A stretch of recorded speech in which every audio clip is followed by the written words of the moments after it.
Good morning students. നമ്മളിപ്പോൾ പറഞ്ഞുകൊണ്ടിരുന്നത് refraction at A spherical സർഫസിൻ്റെ ഡെറിവേഷനാണ്. നമ്മളിപ്പോൾ ഇവിടെ വരെ എത്തിയിട്ടുണ്ട്. N1I = N2R അവിടെ വരെ നമ്മൾ എത്തിയിട്ടുണ്ട്. ഇനി നമുക്ക് ചെയ്യുന്നത് ഇതിനകത്ത് ഐനും ആറിനും സബ്സ്റ്റിറ്റ്യൂഷൻ കൊടുക്കലാണ്. അപ്പോൾ ഐൻ്റെയും ആറിൻ്റെയും ഇക്വേഷൻസ് നമുക്ക് ആൾറെഡി അറിയാം. സോ ഐന് പകരം PM/PO + PM/PC എന്നും ഈ ആറിന് പകരം PM/PC - PM/PA എന്ന് കൊടുക്കും. അത് നമ്മൾ നേരത്തെ ഇക്വേഷൻ എഴുതി വെച്ചിട്ടുണ്ട്. ഇനി ഇവിടെ ബ്രാക്കറ്റ് ഓപ്പൺ ചെയ്യുന്നു. ബ്രാക്കറ്റ് ഓപ്പൺ ചെയ്യുമ്പോൾ ഈ N1 ഓരോ ടേമിനും കിട്ടുന്നു. ഇവിടെ ബ്രാക്കറ്റ് ഓപ്പൺ ചെയ്യുമ്പോൾ N2 ഓരോ ടേമിനായിട്ട് മൾട്ടിപ്ലൈ ചെയ്യപ്പെടുന്നു. ഇനി അടുത്ത സ്റ്റേജിൽ നമ്മൾ എല്ലാത്തിലുള്ള ന്യൂമറേറ്ററിലുള്ള PM എല്ലാത്തിലുണ്ട്. അപ്പോൾ നമുക്ക് ക്യാൻസൽ ചെയ്ത് കളയാം. അപ്പോൾ ഇക്വേഷൻ ഇങ്ങനെ നിന്ന് ചെറുതാവുന്നു. N1/PO + N1/PC = N2/PC - N2/PA എന്നിങ്ങനെ ഇക്വേഷൻ ചെറുതാകാണ് ചെയ്യുന്നത്. അടുത്ത സ്റ്റേജിൽ നമ്മൾ ഒന്ന് റീഅറേഞ്ച് ചെയ്യുന്നു. ഇങ്ങനെയാണ്. That is N1/PO first term, പിന്നെ ഈ N2/PA ഇവിടുന്ന് ലെഫ്റ്റ് ഹാൻഡ് സൈഡിലോട്ട് കൊണ്ടുവരുന്നു. അപ്പോൾ അത് മൈനസ് ആയത് ഇവിടെ എത്തുന്നത് പ്ലസ് ആകും. So plus N2/PA. ഇനി അപ്പോൾ റൈറ്റ് ഹാൻഡ് സൈഡിൽ N2/PC ആൾറെഡി ഉണ്ട്. ഈ N1/PCനെ അപ്പുറത്തേക്ക് കൊണ്ടുവരുന്നു. ഈക്വൽ സൈൻ്റെ ഇപ്പുറത്ത് കൊണ്ടുവരുമ്പോൾ അത് മൈനസ് N1/PC ആവും. അപ്പോൾ അങ്ങനെ കോമൺ ആയിട്ട് PC ഡിനോമിനേറ്ററിലുണ്ടാവും റൈറ്റ് ഹാൻഡ് സൈഡിൽ ഈക്വൽ സൈൻ്റെ. അപ്പോൾ അതിൽ നിന്ന് ഇങ്ങനെ കോമൺ ഡിനോമിനേറ്റർ PC എന്ന് എഴുതുന്നു.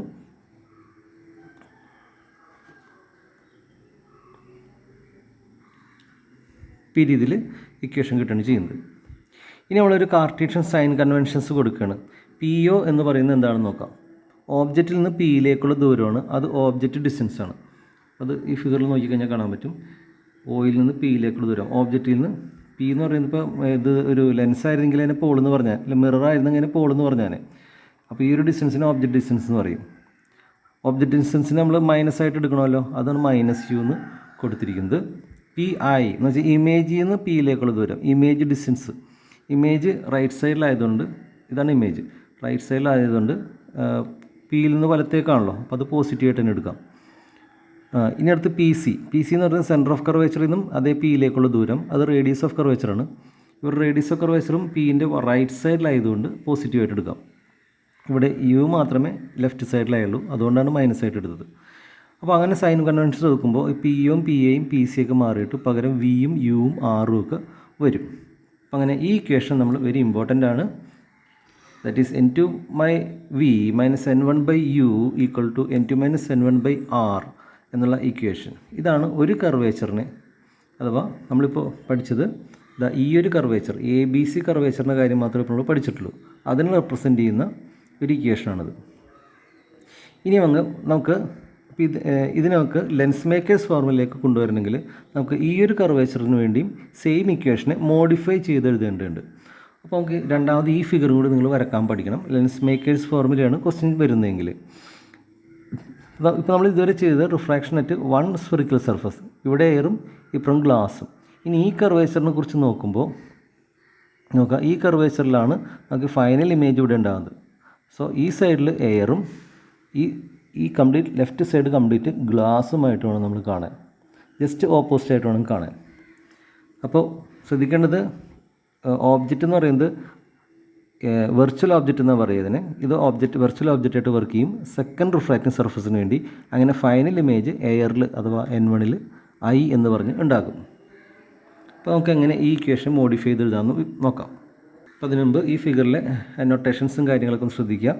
ഇവിടെ നമ്മൾ ഓബ്ജക്റ്റ് ഡിസ്റ്റൻസ് ഇപ്പോഴും U തന്നെയാണ്, ഓബ്ജക്റ്റ് മാറിയിട്ടില്ല. പക്ഷേ ഇത് ഇൻ്റർമീഡിയറ്റ് ഇമേജ് ആണ് I1. അപ്പോൾ അതിലേക്കുള്ള ഇമേജ് ഡിസ്റ്റൻസിനെ V1 എന്നെഴുതാം. So this is A final image, അതുകൊണ്ട് I എന്ന് എഴുതുന്നു. ഫൈനൽ ഇമേജിലേക്കുള്ള ഡിസ്റ്റൻസിനെ V എന്ന് എഴുതുന്നു. പിന്നെ എവിടെ നിന്ന് ഡിസ്റ്റൻസ് എടുക്കുന്നു കൂടി ശ്രദ്ധിക്കുക. ഇവിടെ ഇപ്പോൾ നമ്മൾ AC എന്ന ഒരു ഇമാജിനറി ലൈൻ, അതിൽ നിന്നാണ് ഡിസ്റ്റൻസുകളെല്ലാം തന്നെ റെഫർ ചെയ്യുന്നത്. നേരത്തെ ഈ ഒരു പോയിൻ്റ് ആയിരുന്നു, അത് മാറി ഈ ഒരു ലൈനിൽ നിന്നാണ് റെഫർ ചെയ്യുന്നത്. ഓക്കെ, ഞങ്ങൾക്ക് ഇമേജ് ഫോർമേഷൻ ഒരിക്കൽ കൂടി പറയാം. ഫസ്റ്റ് റിഫ്രാക്റ്റിംഗ് സർഫസ്, അതായത് ഇങ്ങനെയുള്ള സർഫസ്, നമ്മൾ പഠിച്ച സർഫസ്, അതുണ്ടാക്കുന്ന ഇമേജ് I1 എന്നാണ് ഉണ്ടാക്കുന്നത്. കാരണക്കാരനായ ഓബ്ജക്റ്റ് O തന്നെയാണ്. The image is formed by the first refracting surface act as the virtual object for the second refracting surface and a final image is formed as I. ഇതൊക്കെ ഒരിക്കലും നമ്മൾ പറഞ്ഞു കഴിഞ്ഞ കാര്യമാണ്. ഫൈനൽ ഇമേജ് ഉണ്ടാകുന്നത് വീണ്ടും air അഥവാ N1 എന്ന റിഫ്രാക്റ്റിൻ്റെ മീഡിയത്തിലാണ്. അപ്പോൾ നമ്മൾ നേരത്തെ ഡിറൈവ് ചെയ്ത ഇക്വേഷൻ ഒരിക്കൽ കൂടി എഴുതി വെച്ചിരിക്കുകയാണ്.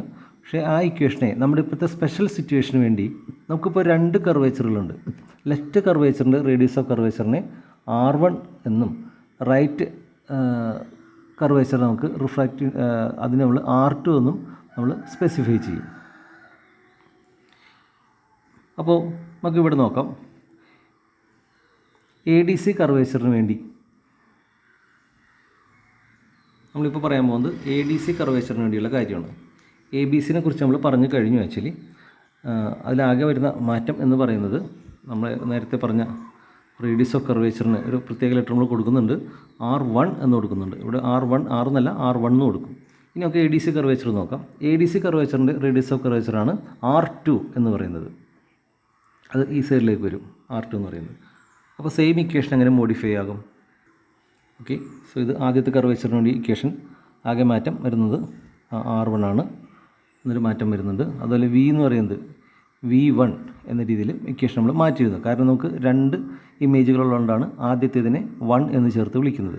ഇതാണ് നമ്മൾ V1, ഇവിടെ R1. അത് നമ്മൾ ആൾറെഡി പഠിച്ചു കഴിഞ്ഞു. രണ്ടാമത്തെ കർവേച്ചർ ADC ആണ് നമ്മൾ പറയുന്നത്. ADCയിൽ വരുന്ന മാറ്റം എന്ന് പറയുന്നത് ഇമേജ് ഉണ്ടാകുന്നത് R2 കർവേച്ചർ വഴിയാണ്. അപ്പോൾ ഈ ഇക്വേഷനിൽ R1ൻ്റെ സ്ഥാനത്ത് ഇവിടെ R2 വരും. അതുപോലെ ഇവിടെ V1ൻ്റെ സ്ഥാനത്ത് Vയും Uവിൻ്റെ സ്ഥാനത്ത് V1 ആണ് വരിക. അപ്പോൾ ഈ ഇക്വേഷൻ 2 എന്ന രീതിയിൽ മാറുന്നു. ഒന്ന് മോഡിഫൈ ചെയ്ത് ഇട്ടാക്കാം. ഒരു എക്സ്ട്രാ മൈനസ് പുറത്തേക്ക് എടുത്തുകൊണ്ട് നമുക്കിനെ ബ്രാക്കറ്റിൽ N2 - N1 എന്ന് മാറ്റി എഴുതിയേക്കാം. കാരണം നമുക്ക് അടുത്തൊരു സ്റ്റേജിൽ ഇത് ഡിവൈഡ് ചെയ്യേണ്ടതുണ്ട്. അപ്പോൾ അത് നമുക്കത് സൗകര്യപ്രദമാവും.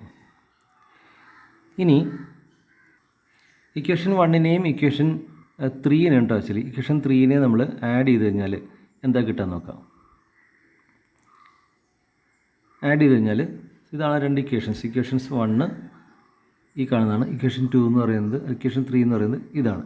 ഇത് ആഡ് ചെയ്ത് കഴിഞ്ഞാൽ നമുക്ക് കോമൺ ആയിട്ട് റൈറ്റ് ഹാൻഡ് സൈഡിൽ N2 - N1നെ പുറത്തെടുക്കാൻ സാധിക്കും. ലെഫ്റ്റ് ഹാൻഡ് സൈഡിൽ ടേംസ് ചിലത് വെട്ടിപ്പോയിട്ട് N1/V - N1/U = N2 - N1 × 1/R1 - 1/R2 എന്ന് കിട്ടും. ഇനി നമുക്ക് ഇക്വേഷനെ ത്രൂ ഔട്ട് N1 കൊണ്ട് ഡിവൈഡ് ചെയ്യാം. ലെഫ്റ്റ് ഹാൻഡ് സൈഡിൽ 2 ടേംസ് ഉണ്ട്. ഈ 2 ടേംസിനെയും N1 കൊണ്ട് ഡിവൈഡ് ചെയ്യണം. റൈറ്റ് ഹാൻഡ് സൈഡിൽ നമ്മൾ ഒറ്റ ടൈമുള്ളൂ, ആ ടൈമിനെയും N1 കൊണ്ട് ഡിവൈഡ് ചെയ്യണം. അപ്പോൾ എന്തായിരിക്കും പറ്റുക? എങ്ങനെ ചെറുതാവും ആ ഇക്വേഷൻ? ആ ഇക്വേഷൻ ഇതുപോലെ മാറും. 1/V - 1/U = N2 - N1/N1. ഈ സ്ക്വയർ ബ്രാക്കറ്റിനകത്തുള്ള ടൈം സെയിം തന്നെ ആയിരിക്കും, അതിൽ മാറ്റം ഉണ്ടാവില്ല. ഇനി ഈ ഒരു ബ്രാക്കറ്റ് ടൈമിൽ നിന്ന് നമുക്ക് N1നെ 2 ടൈമിനെ സെപ്പറേറ്റ് ആയിട്ട് ഡിവൈഡ് ചെയ്തുകൊണ്ട് N2/N1 - 1 എന്ന രീതിയിൽ മാറ്റിയെടുക്കാൻ പറ്റും. ഇക്വേഷൻ നമുക്ക് വീണ്ടും ഒന്നുകൂടി ചെറുതായി കാണാൻ N2/N1നെ സ്നെൽസ് ലോയിൽ നിങ്ങൾ പഠിച്ചിട്ടുണ്ടാകും. N2/N1നെ വേണമെങ്കിൽ അങ്ങനെ എഴുതാം, N21 എന്ന് ഒരു സിംഗിൾ നൊട്ടേഷനിൽ എഴുതാം. അപ്പം അങ്ങനെ ഒന്ന് മാറ്റി ഒന്ന് കോമ്പാക്റ്റ് ആക്കി എഴുതി വെച്ചു. അത് നമുക്ക് ഇക്വേഷൻ 4 എന്ന് വിളിക്കാം. അപ്പോൾ ആ ഇക്വേഷൻ 4ഉം ഇമ്പോർട്ടൻ്റ് ആണ്, നമുക്കത് പിന്നീട് ആവശ്യം വരുന്നുണ്ട്. ഇനി നമുക്ക് സങ്കല്പിക്കുന്നത്, ഇപ്പോൾ നമ്മൾ ഓബ്ജക്റ്റ് ഓയിനെ ലെൻസിൻ്റെ അടുത്ത് തന്നെ ഇരിക്കുന്നതായിട്ടാണ് കണ്ടിരിക്കുന്നത്. എന്നാൽ ഓബ്ജക്റ്റ് ഇൻഫിനിറ്റിയിലാണ് എന്ന് വിചാരിക്കുക. ഇൻഫിനിറ്റിയിലാണ് ഓബ്ജക്റ്റ് എങ്കിൽ നമ്മൾ പഠിച്ചിട്ടുണ്ട് ഇമേജ് അവിടെ ഫോം ചെയ്യും, ഫോക്കസിലായിരിക്കും, പ്രിൻസിപ്പൽ ഫോക്കസിലായിരിക്കും ഫോം ചെയ്യുക. അപ്പോൾ ഓബ്ജക്റ്റ് ഇൻഫിനിറ്റിയിലായിരുന്നെങ്കിൽ ഓബ്ജക്റ്റ് ഡിസ്റ്റൻസ് എന്ന് പറയുന്നത് U∞ അല്ലേ, ഇമേജ് ഡിസ്റ്റൻസ് V എന്ന് പറയുന്നത് ഫോക്കസിലേക്കുള്ള ദൂരം അഥവാ ഫോക്കൽ ലെങ്ത് F ആണ്. അപ്പോൾ ഇമേജ് ഇൻഫിനിറ്റിയിലാണെങ്കിൽ ഈ പറഞ്ഞ ഇക്വേഷൻ 4 ഈ രീതിയിൽ മാറും. 1/F - 1/∞ = N21 - 1 1/R1 - 1/R2 എന്ന് മാറും. 1/∞ വാല്യൂ 0 ആയതുകൊണ്ട് ആ ഇക്വേഷനെ ഇങ്ങനെ ഫൈനൽ ഇക്വേഷനായിട്ട് അഥവാ ലെൻസ് മേക്കേഴ്സ് ഇക്വേഷൻ എന്ന് പറയുന്ന ഈ ഇക്വേഷനായിട്ട് അത് മാറുകയാണ്. So this is A lens makers equation. 1/F = N2/N1 - 1 × 1/R1 - 1/R2. എന്തുകൊണ്ടാണ് ഇതിൻ്റെ ലെൻസ് മേക്കേഴ്സ് ഫോർമുല? ലെൻസ് ഉണ്ടാക്കുന്ന ആൾക്കാരെ സഹായിക്കുന്ന ഫോർമുല എന്ന് വേണമെങ്കിൽ പറയാം.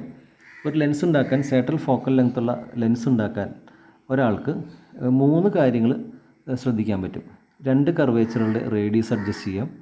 അതുപോലെ ഉപയോഗിക്കുന്ന ആ മെറ്റീരിയൽ പ്ലാസ്റ്റിക് കൊണ്ടാണോ, ട്രാൻസ്പെറൻറ്റ് പ്ലാസ്റ്റിക് ആണോ, ട്രാൻസ്പെറൻറ്റ് ഗ്ലാസ് ആണോ, വാട്ടറാണോ, ഇനി ഐസാണോ, ഏത് മെറ്റീരിയലാണ് ഉപയോഗിച്ചിട്ടാണ് ഈ ലെൻസ് ഉണ്ടാക്കുന്നത്, അത് നമുക്കൊരു പാരാമീറ്റർ. അങ്ങനെ 3 കാര്യങ്ങൾ അഡ്ജസ്റ്റ് ചെയ്തുകൊണ്ട് നമുക്ക് ഇഷ്ടമുള്ള ഫോക്കൽ ലെങ്ത്തുള്ള ഒരു ലെൻസ് ഉണ്ടാക്കിയെടുക്കാൻ ലെൻസ് ഉണ്ടാക്കുന്ന ആൾക്കാരെ സഹായിക്കുന്ന ഒരു ഫോർമുല എന്ന് നമുക്ക് വേണമെങ്കിൽ ഇതിനെ മനസ്സിലാക്കാം. So that's a lens maker's formula. ഇപ്പോൾ derive the lens maker's formula എന്ന് പറഞ്ഞു കഴിഞ്ഞാൽ കർവേച്ചർ മാർക്ക് കൂടുതലുള്ള ക്വസ്റ്റ്യൻ ആണെങ്കിൽ നമ്മൾ ആ കർവേച്ചറിൻ്റെ ഡെറിവേഷനും പിന്നീട് ലെൻസ് മേക്കേഴ്സ് ഫോർമുലയിലോട്ടും ഡിറൈവ് ചെയ്ത് എത്തണം. ഇനിയെല്ലാം മാർക്ക് കുറവാണ് നമുക്ക് ഉള്ളുവെങ്കിൽ നമുക്ക് കർവേച്ചറിന് ആ ഭാഗം ഒഴിവാക്കാം. അതിന് ശേഷമുള്ള ഭാഗങ്ങൾ മാത്രം എഴുതിയാൽ മതിയാവും.